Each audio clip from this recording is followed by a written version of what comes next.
Hugh, I'd like to know, I saw the film last night. I think it's amazing. I mean, what I liked about it is that it's like two parallel realities, and you never know which one is and who is where. Is that what attracted you about the story? Yeah, I mean, when you sign on to do a Joel Silver picture, you know there's going to be a standard, there's a level, and it's going to look amazing, it's going to be fantastic. And he delivers what's on the page. And what was on the page for me was, apart from being great fun, and the boy in me that loves all the action and the cars and the this and that, there was intrigue to the story. I thought the narrative was interesting. It started right at the middle kind of section, then it goes back to the beginning and then finishes at the end, and that's tied in well. The characters were well drawn and it was tight, and the relationships were constantly in flux. You never knew exactly who anyone was, what was going to happen, and all those things put together, it just made it interesting to me, you know. As a moviegoer, I wouldn't go and see just a movie just because it had great action in it. What would you say is Stanley's biggest dilemma? The biggest dilemma for him is his overwhelming desire to try and get his relationship with his kid back together. I mean, he can't see his kid. His life has gone to pot. So without that, that's the one hope he has left in his life. And I think from there you get the feeling that if Stanley can kind of get back together with his daughter, he can work everything else out. In order to do that, he's going down probably the most precarious road anyone could do. He's not completely aware of this at the beginning. I think he thinks, you know, this is a good thing for me, and I don't know what they're thinking. They're giving me $100 grand just to go and have a chat with someone. Fine, I'll take it. And then he's involved in this huge tsunami of an operation that is way over his head. So, do I get out and then lose this opportunity to be with my daughter, or do I stay? And of course, he stays.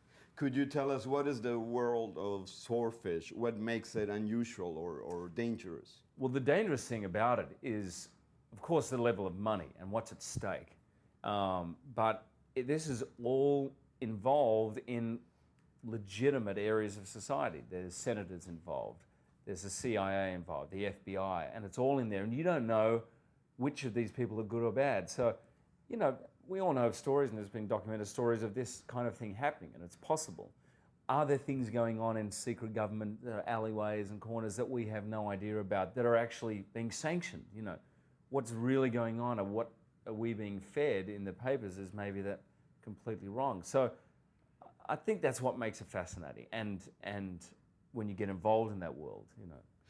The visuals of the movie are quite amazing. I mean, extraordinary. Very original and different. And in many ways, actually, the way the film is shot, there's a processing used on the film which hasn't been used, I don't think, before in a film of this size. Paul Cameron, who shot it with Dominic Sena, the director, did an amazing job. I think the look of the film is phenomenal. You know, I'm very grateful for it.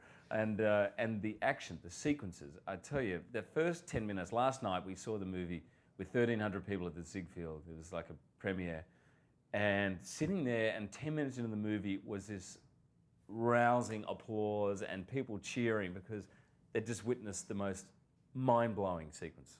Could you tell us a little about the relationship between your character and Gabriel, John Travolta's character, and your experience working with him?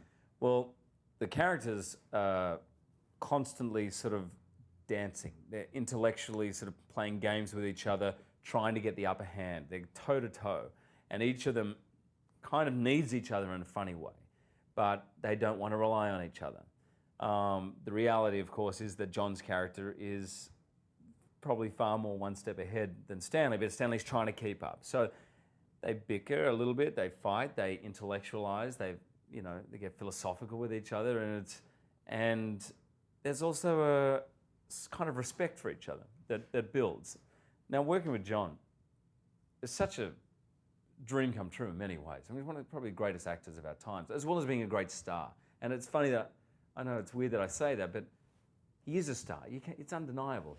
The chemistry he has, it's palpable, and yet he's just a great working actor. He never hardly does any role the same. He's always pushing the envelope. He's doing different kinds of characters, and he can pretty much do anything. And he's just so much fun. The guy has far too much fun. You have no idea. I mean, he's like a little kid. We ended up singing together off camera. We're doing songs from Greece. We're singing Sinatra. We just had a ball. The film has like very daring and dangerous stunts, and I understand that you did Some of them. So are you going to be a stuntman as well in the future? Well, I'm convinced I'm not going to be a stuntman. Those guys are truly amazing. My rule of thumb is I'll watch a stuntman do it. And if they get up alive and I think that, I could kind of give it a shot, then I'll give it a shot. And usually that's my mistake. I watch and I go, oh yeah, that's kind of easy. Sure, I can do that. And then as I'm flying down a cliff face, I'm going, what the hell was I thinking? It's always tempting to want to do it because that's fun. For your character, it's hard to know where Ginger is going. Very hard. Is she He's aware that she's a manipulator. But Stanley kind of fancies himself because he feels like he knows that. He feels like she's trying to seduce him and all that. He's watching her closely. So he's attracted to her, of course. But that's not difficult. It's not difficult. He's intrigued by her. And he starts to quite like her in many ways. But he's in way over his head with someone like that. But he feels confident in that relationship. Was it complicated for you to identify with Stanley, considering that he's kind of isolated and he's this computer hacker? He's almost like a music composer when it comes to finding the right.